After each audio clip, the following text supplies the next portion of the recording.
Hello friends, माझे channel इर्शाद खान पठाणवर आपले स्वागत आहे। तर आता महाराष्ट्र राज्यात सर्व वाहनांना म्हणजेच 2 व्हीलर, 3 व्हीलर आणि 4 व्हीलर किंवा इतर सर्व वाहनांना HSRP नंबर प्लेट म्हणजेच हाय सिक्युरिटी नंबर प्लेट बसवणे बंधनकारक झाले आहे।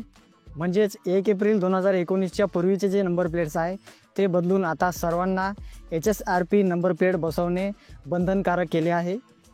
यासाठी सध्या 30 जून 2025 ही शेवटची तारीख दिलेली आहे। यानंतर तुम्हाला चलानसुद्धा भरावा लागू शकते। आता यामुळे शासनाला वाहनाची सुरक्षा वाढविणे, चोरी आणि फसवणूक थांबवणे तसेच वाहन शोधण्यास मदत होईल। तर HSRP नंबर प्लेटसाठी अर्ज करण्यासाठी तुमच्याजवळ गाडीचा RC नंबर, चेसिस नंबर आणि इंजन नंबर असणे आवश्यक आहे। तर आता HSRP नंबर प्लेट मिळवण्यासाठी किंवा जुने HSRP नंबर किंवा खराब झालेले नंबर प्लेट बदलण्यासाठी अर्ज कसा करायचा याची संपूर्ण माहिती या व्हिडिओमध्ये मी तुम्हाला सांगणार आहे। तर यासाठी व्हिडिओ शेवटपर्यंत बघा। चॅनलवर नवीन आले असल्यास चॅनलला सबस्क्राईब करा। मी इर्शाद खान पठाण आपल्यासाठी अशीच माहितीची व्हिडिओ आणत असतो।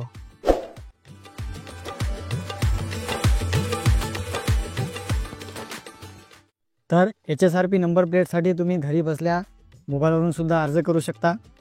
मोबाईलवरून अर्ज करण्यासाठी तुमच्या मोबाईलमधल्या क्रोम ब्राउझरचा वापर करा। तर सर्वप्रथम गूगलवर सर्च करा HSRP नंबर प्लेट। तर सर्च केल्यानंतर बघा इथं वर महाराष्ट्र ट्रान्सपोर्टची वेबसाईट दाखवली आहे, transport.maharashtra.gov.in या वेबसाईटवर जाऊन तुम्हाला अर्ज करायचा आहे। तर सर्वप्रथम इथं क्लिक करा। आता क्लिक केल्यानंतर बघा इथं तुम्हाला सिलेक्ट ऑफिस म्हणजे तुमचं RTO ऑफिसचं जिल्हा जे आहे ते तुम्हाला निवडायचं आहे। तर तुमचं RTO ऑफिस निवडा। त्याच्यानंतर सबमिट बटनावर क्लिक करायचं आहे। तर HSRP नंबर प्लेटसाठी बघा झोन वाईज 3 एजन्सीला शासनाने काम दिलेलं आहे। तर त्यानुसार बघा झोननुसार वेबसाईटमध्ये थोडासा बदल दिसेल, माहिती तेच भरायची आहे, फक्त वेबसाईटमध्ये थोडा 19-20 फरक दिसणार। तर आता HSRP नंबर प्लेट बुकिंगसाठी बघा ते पहिला ऑप्शन दिलेला आहे हाय security registration plate with colour sticker. तर इथं बुक ऑप्शन इथं दिलेला आहे, इथं तुम्हाला क्लिक करायचं आहे। तर पहा झोन वाईज वेबसाईटमध्ये थोडाफार बदल आहे, माहिती सर्व तेच भरायची आहे, थोडाफार 19-20 बदल केलेला आहे। तर आता बुकिंगसाठी बघा आता आपले इथं इन्फॉर्मेशन भरायची आहे। तर इथं सर्वप्रथम महाराष्ट्र स्टेट ऑटोमॅटिक येईल। आता याच्यानंतर इथं तुम्हाला समोर तुमच्या गाडीचा रजिस्ट्रेशन नंबर टाकायचा आहे। त्याच्यानंतर इथं खाली चेसिस नंबर टाकायचा आहे। त्याच्यानंतर इथं त्याच्यासमोर इंजिन नंबर आहे, ते इंजिन नंबर तुम्हाला टाकायचा आहे। त्याच्यानंतर इथं तुम्हाला तुमचा चालू मोबाईल नंबर टाकायचा आहे। म्हणजेच आता तुम्हाला अर्ज करायसाठी तुमच्याजवळ गाडीचा रजिस्ट्रेशन नंबर, चेसिस नंबर आणि इंजिन नंबर असणे आवश्यक आहे। आता registration number, chassis number, engine number आणि मोबाईल नंबर टाकल्यानंतर तुम्हाला इथं समोर इनपुट कॅप्चा हे बॉक्स दिलेला आहे। तर इथं हे समोर दिलेला कॅप्चा इथं तुम्हाला टाकायचा आहे। त्याच्यानंतर व्हेरीफाय विथ वाहन या बटनवर क्लिक करायचं आहे। आता इथं तुमची डिटेल व्हेरीफाय होईल आणि तुमच्या वाहनची इन्फॉर्मेशन इथं समोर ओपन होईल।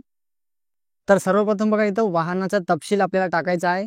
त्याच्यामध्ये बघा सर्वप्रथम दिलेला आहे भारत स्टेज BS, म्हणजे तुमची गाडी BS4 आहे, BS3 आहे, 6 आहे, 5 आहे, ते तुम्हाला इथं टाकायचं आहे।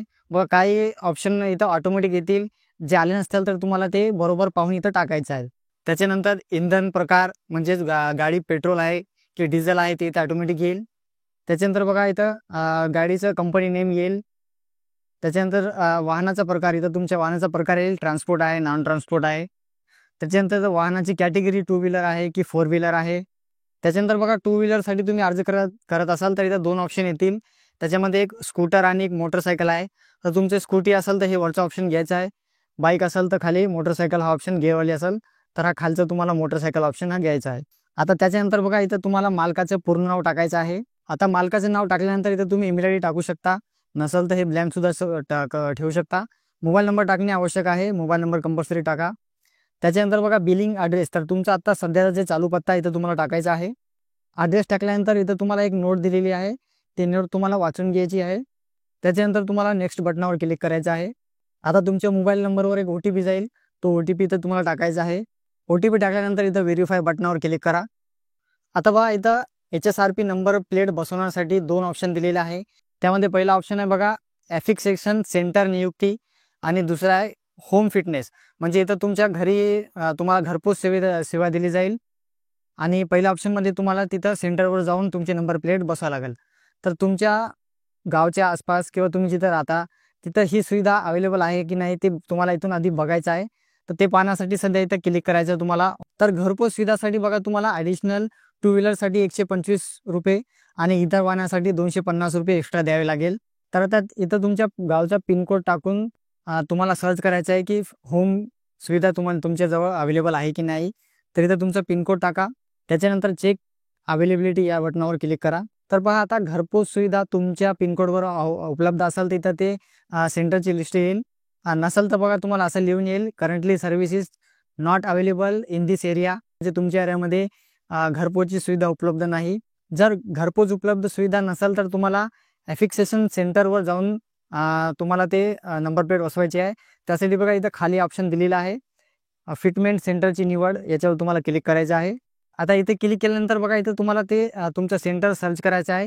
तर इथं तुम्ही पिनकोड टाकून किंवा गावचं नाव टाकून इथं सर्च करू शकता. किंवा तुम्हाला माहीत नसेल तर इथं बघा हे जे ऑल ऑप्शन दिलेलं आहे याच्यासमोर एक बाण आहे. इथे क्लिक केल्यानंतर तुम्हाला सर्व सेंटरची यादी दिसेल. तर तुमच्या जवळचं जे सेंटर आहे तुम्हाला इथं क्लिक करायचं आहे. गावाचं नाव निवडल्यानंतर इथं तुम्हाला गो बटनावर क्लिक करायचं आहे. तर इथे क्लिक केल्यानंतर इथं सेंटरचे लिस्ट दिसतील. तर तुम्हाला जे जवळ पडते ते लिस्टवर त्याच्या समोरील इथं बाणवर तुम्हाला क्लिक करायचं आहे. आता क्लिक केल्यानंतर इथं बघा तुम्हाला त्यांचं इथं ॲड्रेस आणि नाव वगैरे दिसेल. त्याच्यानंतर सर्वात लवकर उपलब्ध तारीख म्हणजे जवळची तारीख कोणती तिथं बसवण्यासाठी उपलब्ध आहे ती तारीख इथं दिलेली असते. आणि त्याच्यानंतर तुम्हाला किती पेमेंट लागेल ते इथं तुम्हाला त्याचा आकडा इथं दिलेला आहे. त्याच्यानंतर तुम्हाला कन्फर्म डीलर या बटनावर क्लिक करायचं आहे. आता पहा नंबर प्लेट बसवण्यासाठी तुम्ही जे सेंटरची निवड केलेली आहे तिथं कोणती तारीख अवेलेबल आहे ते तुम्हाला इथं कॅलेंडर दिलेलं आहे. तर इथून ते तुम्ही तुमच्या जवळची तारीख घेऊ शकता. त्यासाठी बघा तारीखवर क्लिक करायचं आहे. आता तारीख निवडल्यानंतर बघा समोर इथं टाईम दिलेला आहे. तिथं कोणता टाईम अवेलेबल आहे तुम्हाला नंबर प्लेट बसवण्यासाठी. तर तुम्हाला जे योग्य पडते ते तुम्ही निवडू शकता. आता ते निवडण्यासाठी बघा इथं टाईम दिलेला आहे. त्या टाईमच्या समोर अवेलेबल बटन आहे. इथं तुम्हाला क्लिक करायचं आहे. क्लिक केल्यानंतर इथं खाली कन्फर्म अँड प्रोसीड हा बटन आहे. इथं तुम्हाला क्लिक करायचं आहे. आता त्याच्यानंतर बघा तुमची इथे बुकिंग सारांश दिलेला आहे. त्यामध्ये तुम्ही एकदा पाहून घेऊ शकता. अपॉइंटमेंट भेटीचा पत्ता इथं दिलेला आहे. त्याच्यानंतर तारीख दिलेली आहे. त्याच्यानंतर वेळसुद्धा दिलेला आहे. आणि ते झाल्यानंतर तुमच्या जे गाडीची डिटेल आहे ते तुम्हाला सर्व इथं तुम्ही जे टाईप केलेली आहे ते इथं दाखवलेली आहे. हे एकदा पुन्हा तपासून घ्या. त्याच्यानंतर इथं खाली कन्फर्म अँड प्रोसीड बटन आहे. इथं क्लिक करायचं आहे. तर त्यानंतर बघा इथं मालकाचं नाव, मोबाईल नंबर, बिलिंग ॲड्रेस पुन्हा एकदा दाखवलेला आहे. ते एकदा चेक करून घेऊ शकता. त्याच्यानंतर समोर बघा तुम्हाला जे चलन यासाठी भरायचं आहे म्हणजे याची जे फीस आहे ते इथं तुम्हाला समोर दाखवली आहे. तर प्रत्येक गाडीसाठी वेगवेगळी दिलेली आहे. तर पहा टू व्हीलर आणि ट्रॅक्टरसाठी 450 रुपये प्लस GST एवढी फीस तुम्हाला भरायची आहे. त्याच्यानंतर 3 व्हीलरसाठी 500 रुपये प्लस GST 18%.